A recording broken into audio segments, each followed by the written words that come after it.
The Mande expansion is defined as the era when the kingdom of Mali fell off, when Mali fell down to the ground and lost a lot of its protected states. People who had potential but had never fully experienced their potential found themselves expanding beyond the territories that they were once given. The people who guided the coast in one area were called the Vai people or the Vey people. For this purpose, we'll call them the Vai people. These people are a Monday speaking people, and they dominated this one region, which would be called either the Spice or Pepper Coast.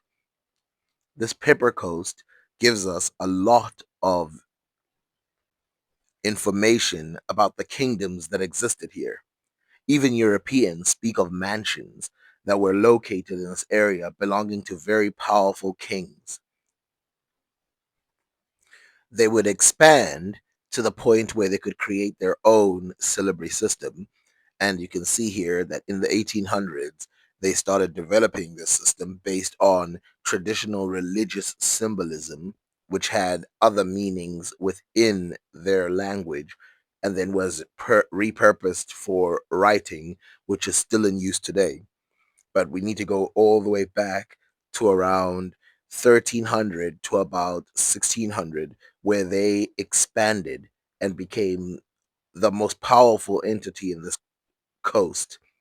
Now, coasts come with ships, and they were not one kingdom. The Vai people were a community of people who had several kingdoms that dominated this one region, which is why one of the Europeans didn't call them the kingdoms, but instead the country of Vai, because they operated as a group, but did not see with one another so much that they could fall under one king, and they were not a collaborative group at all. Quite typical to everyone who once belonged to this empire before it expanded and became a Monday only separation. Everybody was aware of writing, and of course, writing was available in those areas too. So, like I said, they have ships, and these ships could sail pretty far. And not only did they sail, they delivered the types of spices that were needed at the time. The obvious one that was needed the most was salt, which was utilized through salt mines that were available all over West Africa. The largest of these kingdoms that operated in this area was called the Kuyo Kingdom. The Kuyo Kingdom operated from, if you look at the bottom, the most lower part is Liberia, and right next to it is Sierra Leone. And as far as the Gambia or Senegal, we see that boats were moving up and down that region. And these boats were influenced and influenced later European boats. So, in other words, they operated here prior to the Europeans for the kingdoms that existed in this area. But then after that, they would be adopted into the slave systems of the Europeans who pushed the people from this area into the Americas. As we would expect, there's not a lot of images coming from the kingdom of Cuyo, in which the Europeans spell it Quoja. But locally, if you use typical African spelling using the languages given, it would be Kuyo. And in some cases, it's Kuya, something that you see all the time. So even the Mande, sometimes you see them spelled Manda, which is probably just a local thing. Even if you look at some of the people like Zilla, you'll notice that they sometimes said Zulu, even though there's Zilla. This area, due to descriptions, and as you can see here, with many of the trade animals, especially the ones that are concerning Europeans, because this is a European drawing. If you look in the far background, you can see some homes with thatched roofs. what is described at the time by several Europeans, and of course some Africans describe it, but it's so difficult to figure out exactly which kingdom they were describing, because the Middle Easterners or the West African people who were inspired by the writings of Middle Easterners, they didn't use visual representation. For the most part, they use writing, and so we're not exactly sure which kingdom they are referring to when they speak of this one. And this is a very specific kingdom.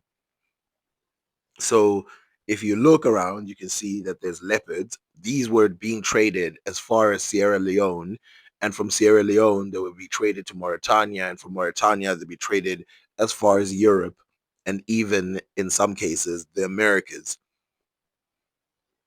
Now, if you look around, you can see at the bottom there. Now, this kingdom was a very male centric kingdom. But if you look around, you can see there that the wealth had afforded some of the people in this location to be very different than the poor. You can see the poor, and in some cases slaves, carrying the very rich. That is not a king, by the way, that's being carried. It's just a normal person with a lot of money being carried over the bridge. The river that supported both of these kingdoms was the Mano River. Now, who are both of these kingdoms?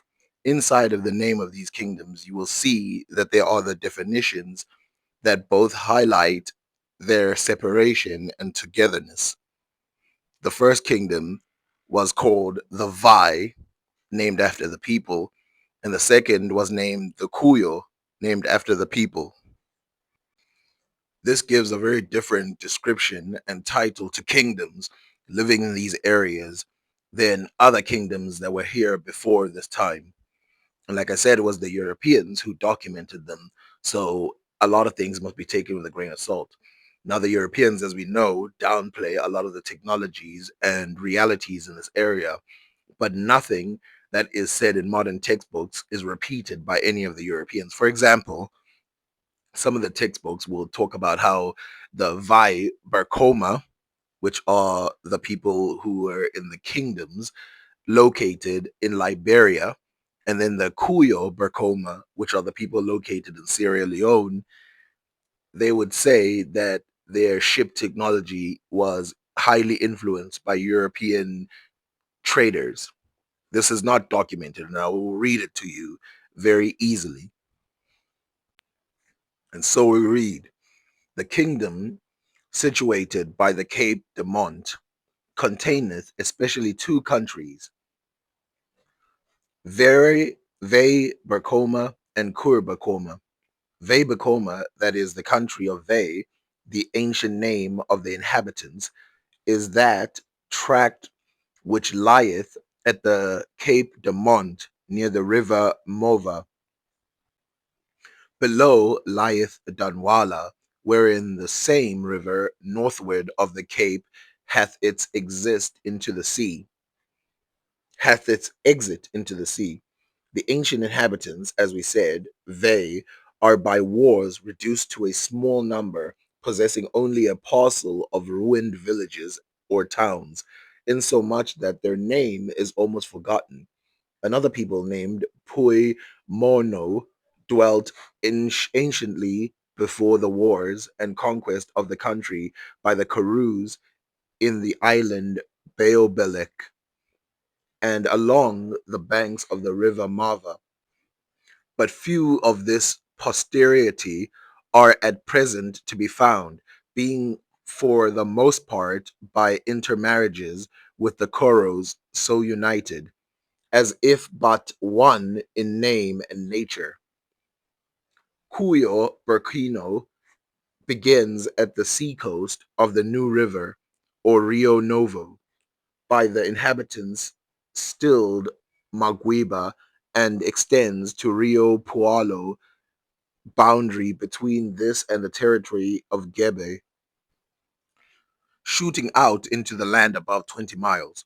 The kingdom boasts great numbers of towns and villages, most of them pleasantly seated on the banks of the river Maguiba, the first appearing in 5 degrees and 3 and 40 minutes north latitude by the inhabitants is also called Wakongo, and by the Portuguese Cabo Monte, although the country, both on the west and east, is a low and overgrown with bushes. This point to ships sailing out of the West Shoe, itself in the shape of a helm, but coming near it appears long with a gap in the middle. Westward of this is the road where the ships ride, that put into trade upon this coast.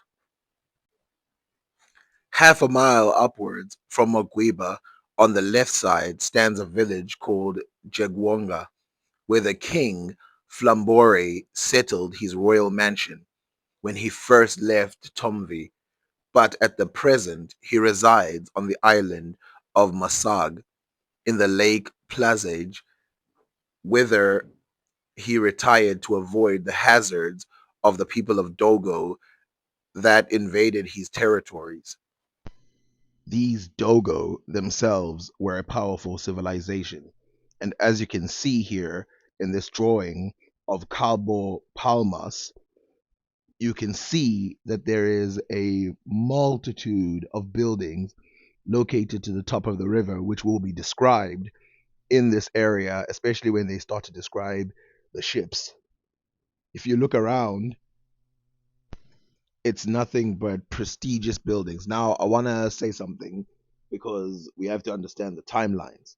So, the first time this Cabo de Palmas was explained by Prince Henry the Navigator, who was really the first European to come around these areas. And the descriptions from some of the Europeans that traveled very early in the 1400s, I remember the date that is given here is prior to even the travel to the Americas.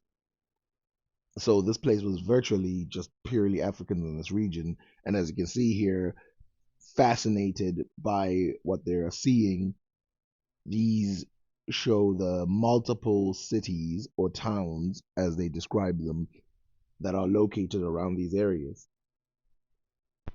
Even amongst African circles, Diego Gomez is barely described. One of the reasons why he's not described, this is a European, by the way, one of the reasons he's not described is because of the overshadow of so many other kingdoms that existed in the region. Now, the reason why I stopped reading and I am going to carry on only later is because we're looking at 12, 13 kingdoms existing around that river, and of course, in between Liberia and Senegal and Sierra Leone. So, carrying on the reading, a mile and a half further up on the same side, Figure discovers itself being formerly the dwelling of Figi, one of the king Flambore's brother. Remember, Flambore is the king of the Koya located above the river. A mile beyond that, on the same shore, is seated Camborgori, and half a mile from thence the handsome town Jerbarsania, where the prince of Koya, who commands the country round about, keeps his court opposite to the left King Flambori. About a year since began to lay the foundation of a new town. From thence, going along the seashore, lie dispersed some salt towns, where the inhabitants boil salt out of the sea water in the vales of Tomvi.